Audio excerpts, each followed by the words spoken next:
Assalamualaikum warahmatullahi wabarakatuh.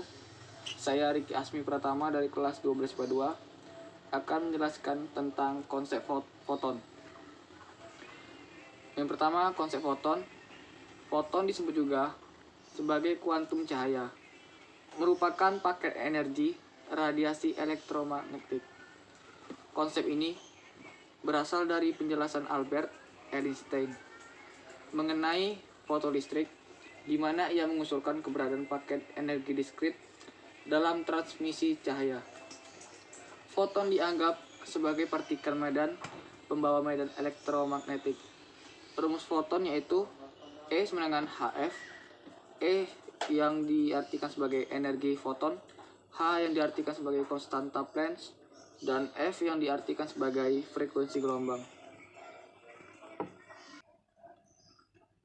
Selanjutnya, kegunaan konsep foton. Fotokimia adalah bagian dari ilmu kimia yang mempelajari interaksi antara atom, molekul kecil, dan cahaya atau radiasi elektromagnetik.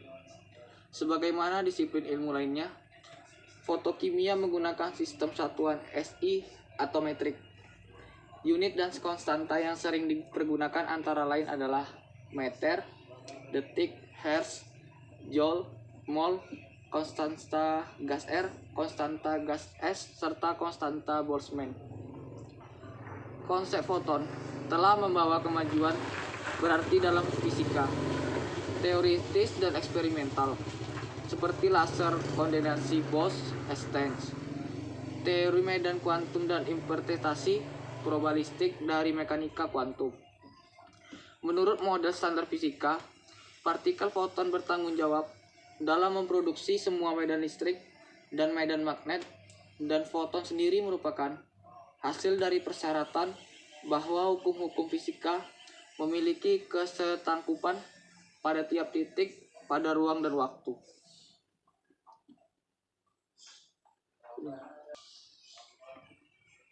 Selanjutnya masuk yang kedua, yaitu fenomena efek fotolistrik.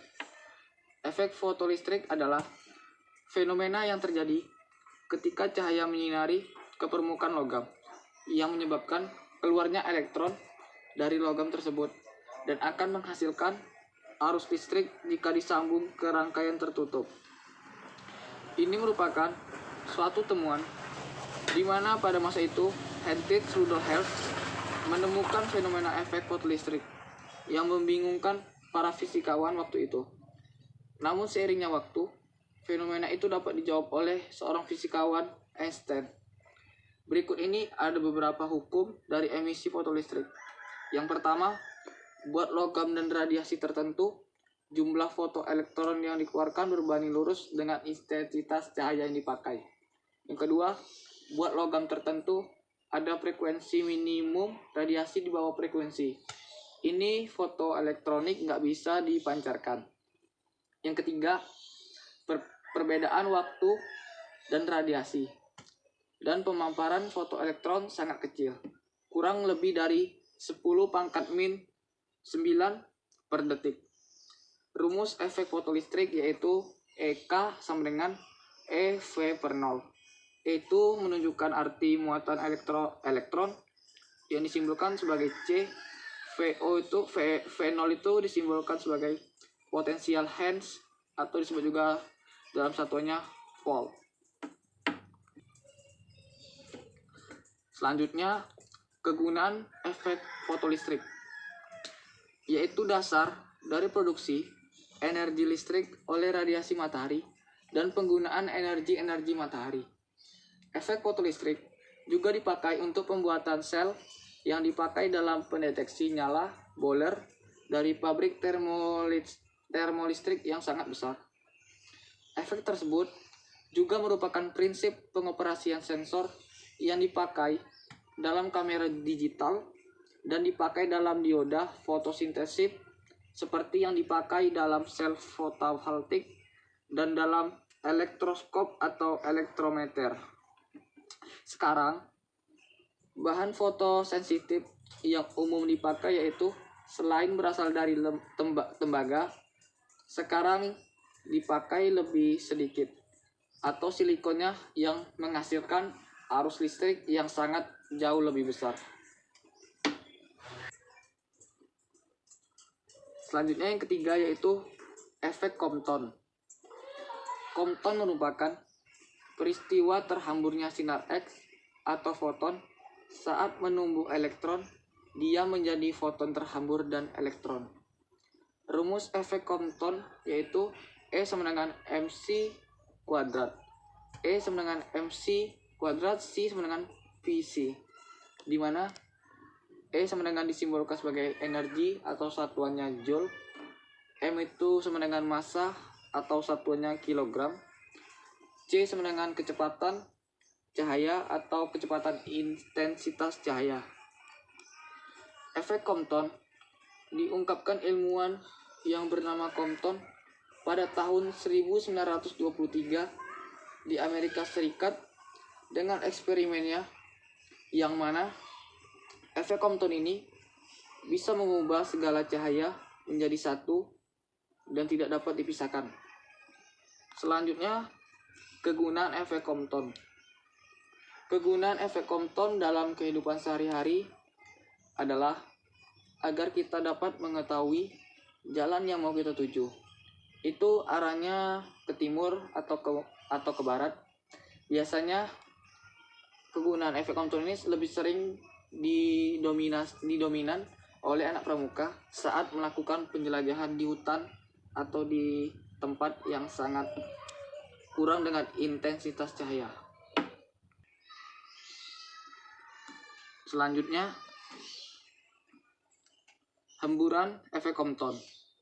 1. Pengertian hamburan Compton. Hamburan Compton merupakan hamburan inelastis fontot oleh elektron yang bermuatan partikel bebas. Selanjutnya, bagian dari energi foton ditransfer ke elektron hamburan. Kebalikan dari hamburan Compton juga ada dan terjadi ketika transfer partikel energi untuk foton. Hamburan Compton adalah contoh dari hamburan inelastis. Hamburan tersebut terjadi yang dikarenakan panjang gelombang cahaya yang tersebar berbeda dari radiasi insiden. Namun, asal efek dapat dianggap menjadi tabrakan elastis antara elektron dengan foton. Jumlah perubahan yang terjadi pada panjang gelombang juga disebut sebagai pergeseran Compton. Selain itu, terdapat juga hamburan Compton nuklir. Namun, biasanya hamburan Compton hanya mengacu pada interaksi yang melibatkan elektron saja. Efek Compton ini dianggap sangat penting dikarenakan cahaya tidak bisa dijelaskan murni sebagai fenomena gelombang. Teori klasik gelombang elektromagnetik, hamburan Thomson, belum bisa menjelaskan mengenai intensitas rendah menggeser panjang gelombang klasik. Selanjutnya yang kedua, cahaya sebagai partikel. Cahaya intensitas yang cukup dapat mempercepat partikel pada magnet listrik. Partikel bermuatan akan mengakibatkan recoil radiasi tekanan. Hal tersebut juga berhubungan dengan pergeseran Doppler dari cahaya yang tersebar. Efek yang dihasilkan menjadi kecil pada intensitas cahaya yang cukup rendah. Efek yang menjadi kecil terlepas dari panjang gelombang. Untuk menjelaskan intensitas rendah hamburan Compton, maka cahaya harus bersikap seolah terdiri dari partikel. Dalam percobaan Compton, fisikawan menjadi lebih yakin jika cahaya dapat memiliki perilaku sebagai aliran partikel, sebagai objek yang energinya sebanding dengan frekuensi. Lurus tuh. Selanjutnya yang keempat yaitu konsep sinar X.